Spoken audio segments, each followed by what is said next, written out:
Dan juga disebutkan di dalam hadis yang lain, ketika ada satu Bani Israel yang telah membunuh 99 orang, pengen taubat, melihat ada satu orang lagi duduk lagi ibadah zikir pada Allah, didatengin. Dia bilang, ya fulan, kira-kira kalau saya mau taubat, Allah bisa ngampunin gak dosa saya? Maka orang yang ibadah ini berkata, memang dosa apa yang kau perbuat? Dia bilang, dosanya besar. Dia bilang, besar sekali, sangat besar. Dia bilang, dosa apa yang kau lakukan? Dia bilang, saya telah membunuh 99 orang secara zalim.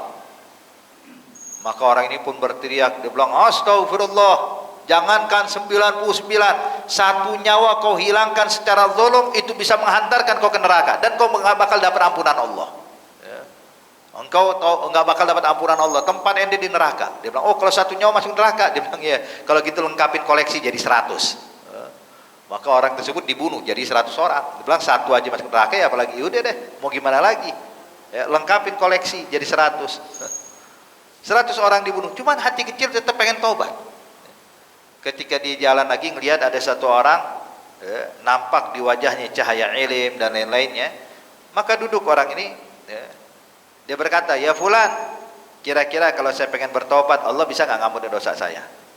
Maka orang saleh ini berkata, sebesar apapun kesalahanmu, sebesar apapun dosamu, kalau pengen tobat, Allah pasti terima.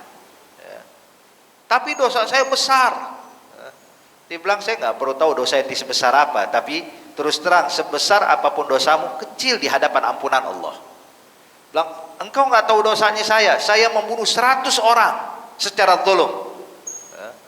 Maka orang saleh ini mengatakan, kalau engkau benar-benar pengen taubat kepada Allah dan pengen dapat ampunan dari Allah, dia bilang, pengen, kalau gitu sudah, tinggalkan kampung ini, pindah ke kampung sebelah sana. Kenapa? Sebab di kampung sebelah sana banyak orang saleh.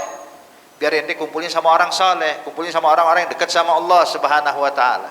Tinggalkan kampung yang biasa engkau bermaksiat. Maka ketika dia punya kesungguhan pengen taubat, dia bilang, kalau gitu saya berangkat. Keluar hari itu juga.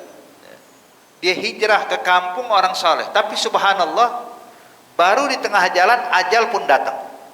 Ketentuan dari Allah. Begitu ajal datang, Pak, meninggal di tengah jalan, datanglah dua malaikat. Yang satu malaikat rahmat, pengen bawa dia ke sorga. Yang satu malaikat azab, pengen jeblosin dia ke neraka. Ibaratnya pengen, nih malaikat rahmat pengen ngasih dia ke tempat yang baik, malaikat azab pengen bawa dia ke tempat yang buruk. Maka terjadilah perbedaan pendapat antar dua malaikat. Malaikat pertama bilang, ini orang udah tobat, dan dia sudah meninggalkan kampung maksiat, dia pengen masuk ke kampung ahli taat, maka dia udah kelar nih, maka kita yang bawa, kata malaikat rahmat. Kata malaikat azab, nggak bisa.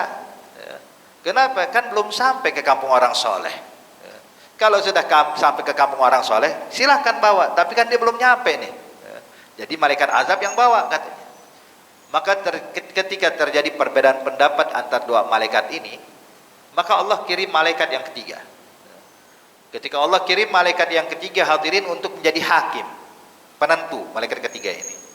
Kata malaikat ketiga, saya diutus oleh Allah untuk menentukan siapa yang membawa. Bagaimana? Kita hitung aja jarak mana yang terdekat. Kalau dekat ke kampung orang saleh, maka malaikat rahmat yang bawa. Kalau dekat ke kampung yang biasa maksiat, maka malaikat azab yang bawa. Maka mulai dihitung. Ketika dihitung, Allah pun memerintahkan bumi untuk melipat dirinya hingga mendekatkan orang tersebut ke kampung orang soleh. Ketika dihitung, ternyata lebih dekat ke kampung orang soleh sejengkal, hadirin, bedanya. Cuman sejengkal.